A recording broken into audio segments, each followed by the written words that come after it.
नमस्कार दोस्तों, आज इस वीडियो में जानेंगे सांस, यानी कि आपके जीवन में सांस का ज्ञान होना कितना उपयोगी है। आपने अक्सर लोगों को कहते सुना होगा कि जो भी इस मृत्यु लोक में जन्मा है वो केवल गिनी चुनी हुई ही सांसें लेकर आया है, लेकिन हम किसी बगैर हिसाब के ही सांस को खत्म करते जा रहे हैं। कभी भी हमारा ध्यान सांस की तरफ जाता ही नहीं है कि कब हम कितनी सांस खर्च कर दिए। यहां तक कि बहुत से लोग पूरी सांस ही नहीं लेते हैं, वो केवल छोटी छोटी यानी कि छितली सांसें ही लेते रहते हैं, जबकि सभी जानते हैं कि सांस से ही हमें ऑक्सीजन मिलता है। इसीलिए जब किसी को गहरी सांस लेने में दिक्कत होती है, उन्हें डॉक्टर बोलता है कि खुले वातावरण या पहाड़ों में जाकर गहरी सांस लो। और बहुत बार ऐसा भी होता है कि जो काम हम कम सांसें लेकर उसे बेहतर तरीके से कर सकते थे, हम उसी में ही अपनी सांसों को बर्बाद कर देते हैं। ये आप भी जानते हैं कि सांस ही सब कुछ है, सांस ही जीवन है। सांस खत्म तो हम भी खत्म, और हमारी सांसें जितनी कम होती है हमारा जीवन उतना ही लंबा होता है। एक बार चीन के एक व्यक्ति से उसकी लंबी उम्र का राज पूछा गया तो वो केवल दो ही बातें बोला। पहला कि वह नाभि तक पूरी सांस लेता है और पूरी सांस बाहर छोड़ता है, और दूसरा कि वह अपनी रीढ़ की हड्डी को हमेशा सीधा रखता है। तो यह आपके लिए दोनों बातें बहुत ही महत्वपूर्ण हैं। भारत में भी ऐसे आज भी कई संत हैं जो 250 सालों तक स्वस्थ रहकर आज भी जीवित है। जब तक ये सांस अंदर बाहर हो रही है तभी तक हम जीवित है, लेकिन इस हवा के रुकते ही आपके आसपास मौजूद आपके अपने भी कहते हैं प्राण निकल गए या प्राण त्याग दिए, और थोड़े पढ़े लिखे लोग बॉडी कहते हैं, यानी आपका अस्तित्व, आपका नाम, ये जब तक है तब तक ये सांस चल रही है। तो ज्यादातर ध्यान विधियों में सांसों पर ध्यान रखने को क्यों कहा जाता है, जिसमें विपश्यना मेडिटेशन मुख्य है। देखिए, आपकी ये सांसें आपके इस भौतिक शरीर को ही नहीं चलाती, बल्कि इसका कार्य इससे बहुत ऊपर है। आपकी सांसों का कनेक्शन आपके शरीर के साथ साथ आपके भीतर चल रहे वो विचार, वो इमोशंस, उन सब से सीधा संबंध होता है। इसीलिए भगवान बुद्ध की विपश्यना मेडिटेशन में सांसों पर विशेष ध्यान दिया गया है। और क्या आपको पता है कि आप अपने सांसों के प्रयोग से ही परम ज्ञान को उपलब्ध हो सकते हैं। आपके इमोशंस, आपके विचार या आपके भीतरी तल पर घट रही कोई भी घटना जो सूक्ष्म तल पर है, उन सभी घटनाओं की जिम्मेदार आपकी सांस है। शायद आप नहीं जानते होंगे, अगर आप अपनी सांसों पर एक छोटा सा प्रयोग करते रहे, तब आप इस भौतिक जगत में चल रही घटनाओं के बारे में, पेड़ पौधे, पशु पक्षी, इस प्रकृति के बारे में, इतना ही नहीं, इस ब्रह्मांड के बहुत से रहस्य जानने लगते हैं। हाँ, केवल इस सांसों के प्रयोग से आप अपने आप को पूरा का पूरा बदल सकते हैं, एक नया इंसान बना सकते हैं। मतलब आपका होना जो भी है वो वैसा नहीं होगा, वो होगा जो असल में आपको होना चाहिए। देखिए, आप इसे ऐसे समझ सकते हैं, आपके हर एक इमोशंस और आपके भौतिक शरीर के बाहरी और भीतरी बदलाव जो भी कुछ होते हैं, वो आपकी सांसों की लयबद्धता की वजह से होते हैं। जब आपको बहुत ज्यादा गुस्सा आता है, तब आप देखेंगे आपकी सांसें बहुत ज्यादा तेज हो जाती है। अगर ठीक उसी समय आप केवल अपनी सांसों को कंट्रोल कर पाए, उसे थोड़ा धीमा कर सकें, तो आप देखेंगे आपका गुस्सा एकदम से खत्म हो जाएगा।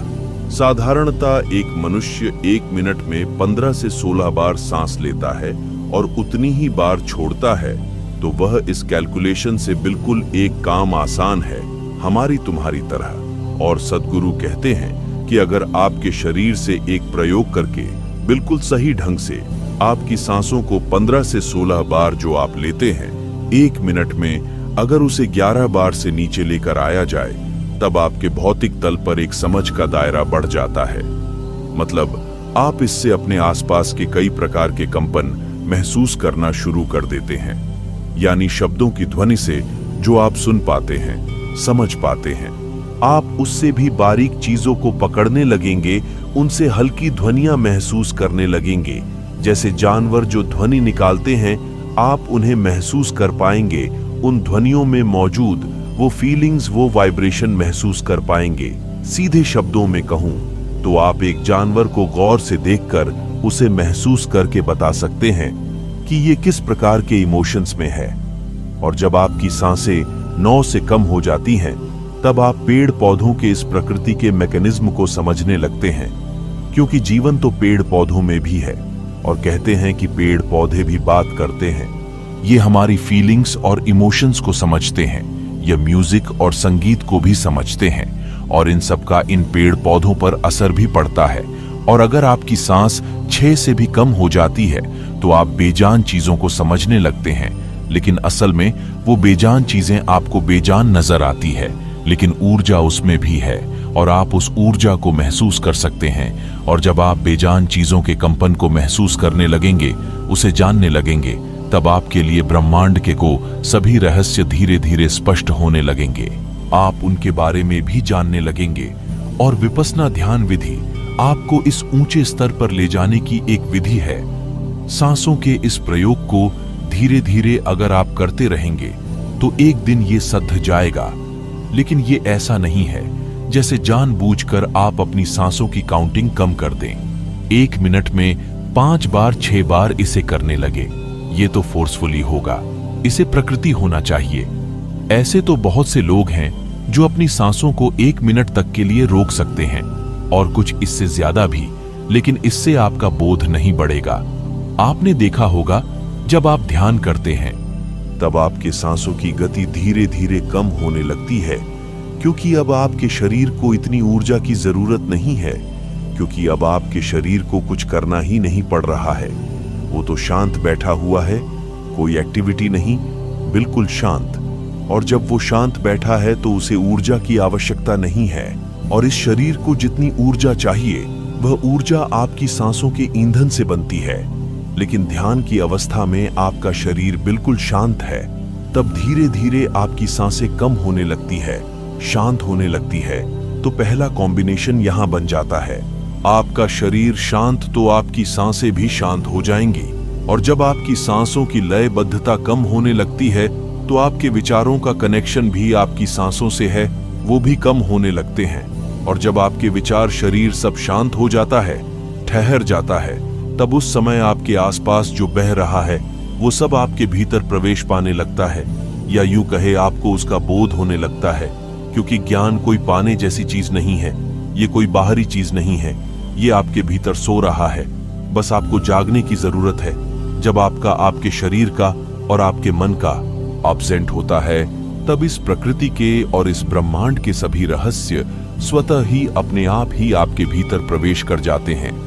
अगर कोई व्यक्ति इस तरह का पूरा समर्पण कर सके और अपने मैं को, शरीर को, विचारों को पूरी तरह से शांत कर सके, तो ये यूनिवर्स, ये प्रकृति आपके लिए गुरु का काम करती है। असल में इस पृथ्वी पर हुए सभी महान गुरु वो कहीं नहीं गए, वो कहीं नहीं मरे, कोई नहीं मरता, कोई कहीं नहीं जाता। इन सब के ऊर्जा, एनर्जी यही मौजूद है, और ये सब आपकी सहायता करने के लिए हमेशा उतारू रहते हैं। ये आपसे बात करते हैं, बस आपको जरूरत है इसे भौतिक जगत की आवाजों को सुनना बंद करना, इनके दृश्य को देखना बंद करना। और जब ये सब एक दिन थम जाता है, तब आप उन सभी महान गुरुओं को अपने आसपास महसूस कर सकते हैं।